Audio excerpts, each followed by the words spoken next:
In the quaint seaside town of Bayview, Maine, the whispers had started long before the wedding bells chimed. They weren't the sweet, hopeful whispers of a couple finding their happily ever after. No, these were whispers laced with unease, tinged with a morbid curiosity. The whispers circled around Eleanor Ainsworth, a woman whose wealth and social standing couldn't mask the shadows that clung to her. Eleanor, a self-made businesswoman, had amassed a fortune from her successful real estate empire. She was known for her sharp wit, her demanding nature, and her unwavering control over everything and everyone around her. The townsfolk, while respectful of her achievements, found her intimidating. Her life was a carefully curated facade, built on a foundation of ambition and a relentless pursuit of power. Her marriage to Daniel Miller, a charming young man from a modest family, had been a shock to the community. Daniel, a struggling artist with a gentle soul, seemed an unlikely match for Eleanor. Some speculated he was in it for the money, others believed he was blinded by Eleanor's undeniable charisma. But the truth, as always, was far more complex.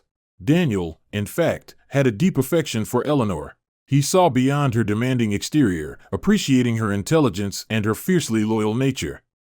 He believed he could bring joy into her life, a life she had dedicated to work and ambition. Their wedding, held at the luxurious Bayview Manor, was a lavish affair. Champagne flowed freely, the guests were dressed in their finest attire, and the atmosphere buzzed with a mix of excitement and a touch of unease. Eleanor, a vision in white, radiated confidence and a hint of triumph. Daniel, however, appeared nervous, his eyes occasionally flickering with a flicker of fear. The whispers continued after the wedding, transforming from a murmur into a full-blown roar. They were now tinged with a sinister undercurrent. Rumors spread like wildfire, of heated arguments, of Eleanor's growing paranoia, of Daniel's growing fear. The idyllic image of their romance, so carefully cultivated for the wedding photos, was slowly crumbling under the weight of suspicion. Then, the unthinkable happened. Just a week after their wedding, Daniel Miller was found dead. The circumstances were murky, the details even more so. His body, discovered in the secluded woods behind their mansion, bore the chilling mark of violence. The whispers now escalated into accusations, pointed directly at the woman who had promised to love and cherish him, Eleanor Ainsworth, the bridezilla whose shadow now loomed large over Bayview. The news of Daniel's death sent shockwaves through Bayview. The idyllic image of the newlyweds was shattered, replaced by a dark cloud of suspicion. The whispers, fueled by fear and morbid curiosity, now echoed in every corner of the town. Daniel's body was discovered by a hiker on a trail winding through the woods behind the Ainsworth mansion. The scene was grim. Daniel had been beaten, his face bruised and swollen, a deep gash across his forehead. His hands were bound, the rope cutting deeply into his wrists. The brutality of the attack was chilling, the motive as mysterious as the killer's identity. The police, led by the seasoned detective Michael O'Connell, immediately descended on the mansion. The once luxurious home now reeked of fear and uncertainty. Eleanor, her face pale and drawn, sat on a velvet armchair, her eyes fixed on the flickering fireplace. She spoke in a clipped, emotionless tone, denying any involvement in her husband's death. "He was a good man," she said, her voice a cold whisper. "He was kind, generous. He loved me. He wouldn't have hurt a fly." Her words were met with skepticism. The police noted inconsistencies in her story, a tremor in her voice that she couldn't fully disguise. The mansion itself, a labyrinth of grand rooms and hidden corners, seemed to hold secrets of its own. The officers scoured the property, combing through the grounds and searching for clues. In the study, they discovered a locked drawer. Inside, they found a collection of handwritten notes, detailing Daniel's growing anxieties, his fears about his marriage, and his growing suspicion of his wife. He had written about her sudden outbursts of anger, her controlling behavior, and her obsession with maintaining her image. He had even mentioned seeing her in heated arguments with a shadowy figure, a figure he couldn't identify. The notes painted a disturbing picture of a woman who was consumed by jealousy and possessiveness. The evidence seemed to point towards Eleanor, the bridezilla whose rage had turned deadly. But was she truly the mastermind behind the brutal murder? Or was there another sinister force lurking in the shadows, manipulating events from behind the scenes? You will find out and you will be surprised, but first give this video a like and subscribe to the channel. It's the best support for my work. Detective O'Connell, a veteran of countless investigations, knew better than to jump to conclusions. The evidence against Eleanor was compelling, but he refused to be swayed by assumptions. The investigation, a delicate dance between suspicion and proof, was just beginning. The police meticulously combed through the mansion, seeking any trace of the attacker. They dusted for fingerprints, collected DNA samples, and meticulously examined every inch of the property. They found no evidence of a forced entry, suggesting the attacker was familiar with the mansion or had been allowed access by someone inside. A team of forensic specialists was dispatched to the scene of the murder. They found tire tracks leading to the trail, suggesting a vehicle had been used to transport the body. They also discovered a small, blood-stained cloth near the spot where Daniel's body was found. Analysis of the blood revealed it belonged to Daniel, but the fibers from the cloth were unlike anything found in the mansion. It was a tantalizing clue, pointing to a potential accomplice or an outside connection.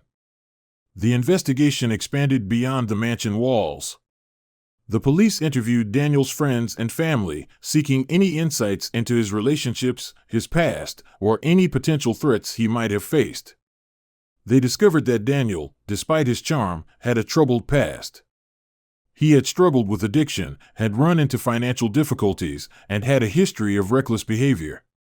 His friends described him as a kind and generous soul, but also acknowledged his impulsiveness and tendency to make poor decisions. They spoke of his fascination with the occult, his interest in dark arts and ancient rituals. He had even started a blog, writing about his experiences with the supernatural. The investigation, however, revealed no evidence of any current threats or enemies. The people he had known during his troubled past seemed to have moved on, their lives no longer intertwined with his. The police were left with a puzzling scenario: a man who had a history of trouble but seemed to have turned his life around, and who, despite his troubles, had no apparent enemies who would want him dead. The investigation led them down a path of contradictions, a maze of secrets and hidden agendas. They searched for a motive, for a connection between Daniel's past and his present, a link between his troubled history and his violent death. But the deeper they dug, the more questions they unearthed, and the more the case seemed to slip through their fingers. As the investigation deepened, the spotlight fell on a figure who had initially been overlooked: Eleanor's business partner, a man named Silas Thorne.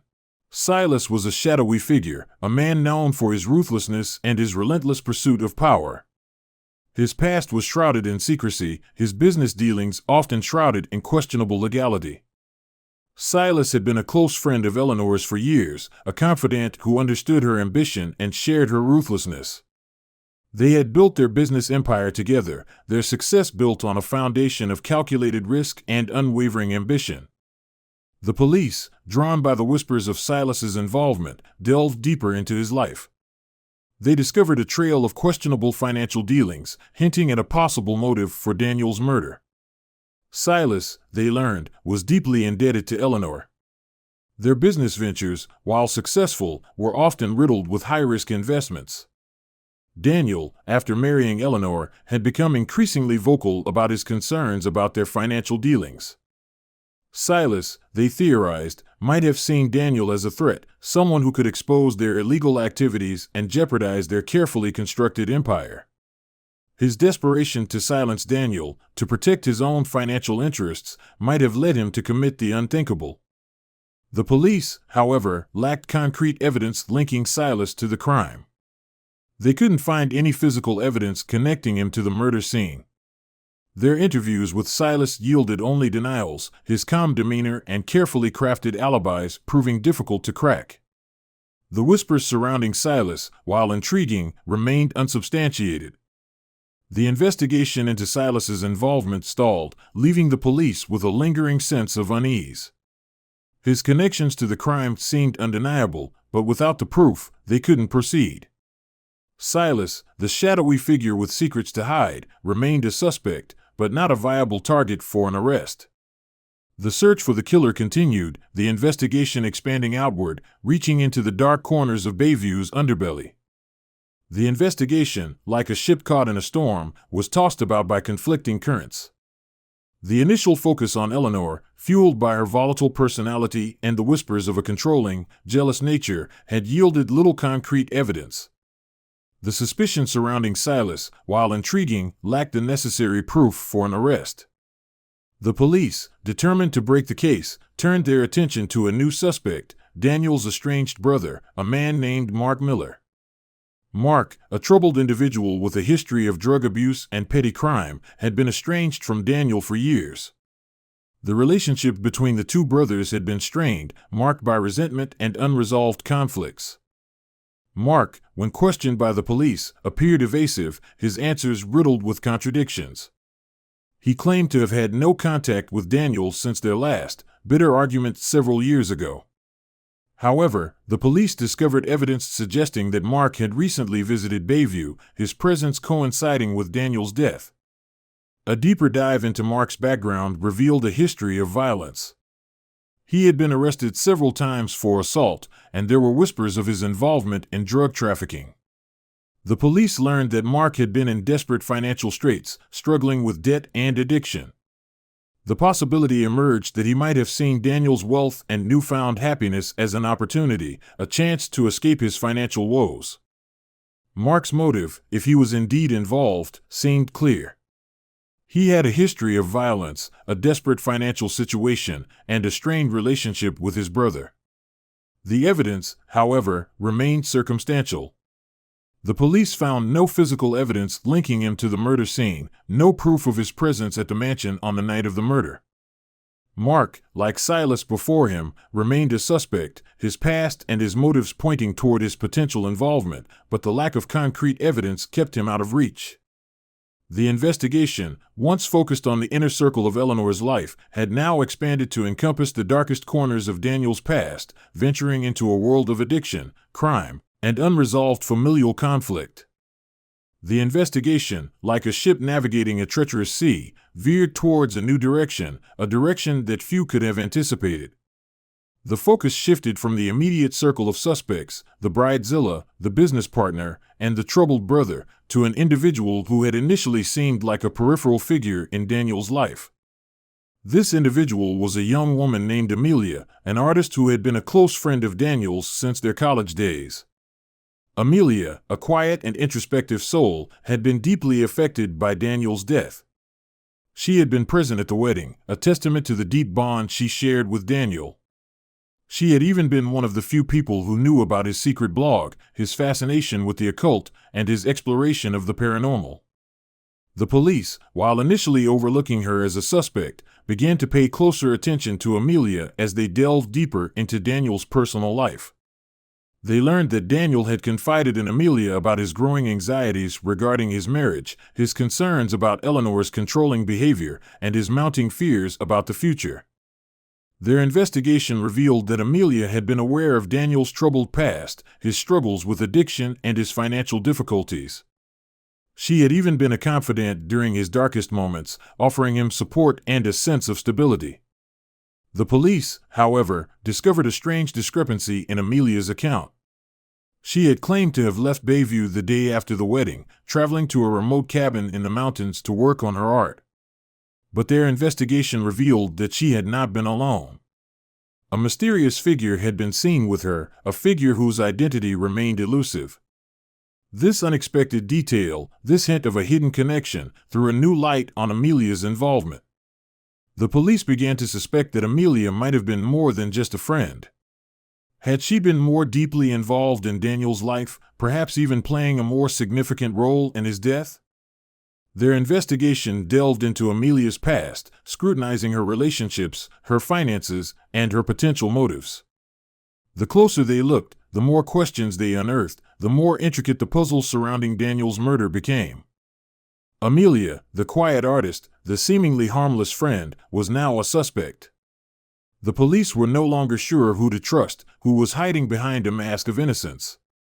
The investigation had become a tangled web of secrets, lies, and conflicting motives, leaving the detectives with a chilling uncertainty.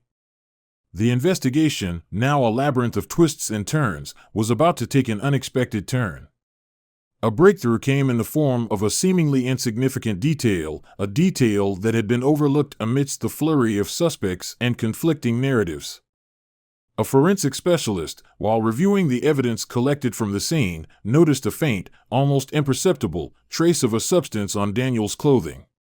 Initial tests revealed it to be a rare type of incense, used in ancient rituals and often associated with occult practices. The incense, they discovered, was not readily available in Bayview and was linked to a specific spiritual group that operated in a secluded part of the state. The discovery of the incense, a detail that had been almost dismissed as insignificant, opened a new door in the investigation. It pointed towards a connection between Daniel's interest in the occult and his murder, suggesting a motive beyond greed or jealousy. The police, fueled by this new lead, delved into Daniel's online activity, scrutinizing his blog posts and online interactions. They discovered that Daniel had been actively researching ancient rituals and contacting members of the spiritual group, seeking guidance and knowledge. He had even mentioned his desire to participate in a ritual that was to take place in a secluded location, away from the watchful eyes of the public. The investigation now focused on the members of the spiritual group, their rituals, and their potential connection to Daniel's death. The police, however, were met with a wall of secrecy. The group, shrouded in mystery and secrecy, refused to cooperate with the investigation, claiming that their rituals were a private matter, not subject to the scrutiny of outsiders. The police, faced with resistance, had to rely on their own investigation, carefully piecing together clues, scrutinizing the group's teachings and rituals, searching for a motive, a connection to Daniel's murder. The new evidence had opened a window into a world of hidden beliefs and clandestine practices, a world that had seemingly played a role in Daniel's tragic fate. The investigation, once centered on the personal lives of those closest to Daniel, had now ventured into a realm of the unknown, a realm where ancient rituals and hidden beliefs held the key to understanding the truth. The investigation, now a complex tapestry woven with threads of deceit, obsession, and ancient rituals, finally began to unravel. The police, armed with new evidence and fueled by relentless determination, zeroed in on a figure who had been lurking in the shadows of the investigation. This figure was a man named Elijah, a self-proclaimed spiritual leader and the head of the secluded spiritual group Daniel had been researching. Elijah, a charismatic and manipulative figure, had a reputation for using his influence to control and exploit his followers. The police, through meticulous investigation, discovered that Elijah had been aware of Daniel's interest in their group and had actively courted him, offering him a place within their inner circle. He had even persuaded Daniel to participate in a ritual that was to take place in a remote location, away from prying eyes. The evidence, meticulously collected and painstakingly analyzed, revealed a sinister pattern. Elijah, it seemed, had been grooming Daniel, slowly drawing him into his web of influence, exploiting his vulnerabilities and his desire for connection. The ritual, the police discovered, was not merely a spiritual practice, but a twisted manipulation, a means for Elijah to control and exploit his followers. The ritual, they suspected, had gone wrong, leading to a tragic accident, an accident that Elijah had then attempted to cover up. The evidence pointed towards a scenario in which Daniel had become a liability to Elijah, a threat to his power and control. Elijah, driven by paranoia and a desire to protect his secrets, had acted to eliminate the threat. The police, armed with a compelling case, moved in for the arrest. Elijah, caught off guard, offered a feeble resistance, his facade of spirituality crumbling under the weight of the evidence. He was apprehended, his arrest bringing a sense of relief and closure to the investigation. The arrest of Elijah, however, did not fully quell the whispers that continued to echo through Bayview. The town, forever marked by Daniel's tragic death, remained a place where shadows lingered, where the truth, like a fragmented mirror, reflected a twisted reality. The arrest of Elijah, the charismatic leader of the secluded spiritual group, sent shockwaves through Bayview. The town, once accustomed to whispers of his influence, now buzzed with a different kind of murmur, one laced with disbelief and a morbid fascination. Elijah, who had always projected an aura of otherworldly wisdom, was now facing the cold reality of a courtroom, a stark contrast to the serene, incense-filled sanctuary he had crafted. The trial was a spectacle, drawing crowds from across the state, eager to witness the unmasking of a man who had promised enlightenment but delivered only darkness. The prosecution, led by the sharp-tongued district attorney, painted a picture of a manipulative predator who had preyed on Daniel's vulnerabilities and his yearning for spiritual connection. They presented evidence of Elijah's controlling behavior, his exploitation of his followers, and his ultimate betrayal. They described the ritual not as a sacred ceremony, but as a dangerous act, a twisted manipulation designed to strip his followers of their free will. The prosecution argued that Daniel's death, a tragic accident, had been concealed by Elijah, who, driven by fear and a desire to protect his power, had orchestrated a cover-up. The defense, led by a seasoned attorney known for his ability to weave narratives of redemption, attempted to paint a different picture.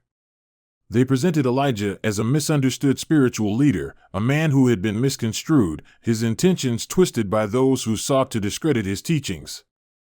They argued that Daniel's death was a tragic accident, an unforeseen consequence of a spiritual practice that had gone awry. They suggested that Elijah, overwhelmed by grief and a sense of responsibility, had acted impulsively to protect his followers from the scrutiny of the outside world. The courtroom, a battleground of conflicting narratives, became a microcosm of the town itself, a place where the lines between truth and fiction blurred, where faith and suspicion coexisted in uneasy tension. The jury, after weeks of deliberation, returned a verdict of guilty. Elijah, stripped of his power and his influence, was sentenced to life in prison, his spiritual empire crumbling around him. His arrest and conviction, however, did little to ease the unease that lingered in Bayview. Daniel's death, a haunting reminder of the darkness that could lurk beneath the surface of seemingly ordinary lives, left an indelible mark on the town. The trial's end brought a semblance of closure to Bayview, but the echoes of Daniel's death continued to reverberate through the town. Eleanor, despite the whispers that had surrounded her, remained in the mansion, her life seemingly untouched by the tragedy that had unfolded. She continued to run her empire, her ambition undimmed, her gaze fixed firmly on the future. Mark, Daniel's troubled brother, disappeared from the town, swallowed by the anonymity of a larger city, his past a shadow that refused to fade.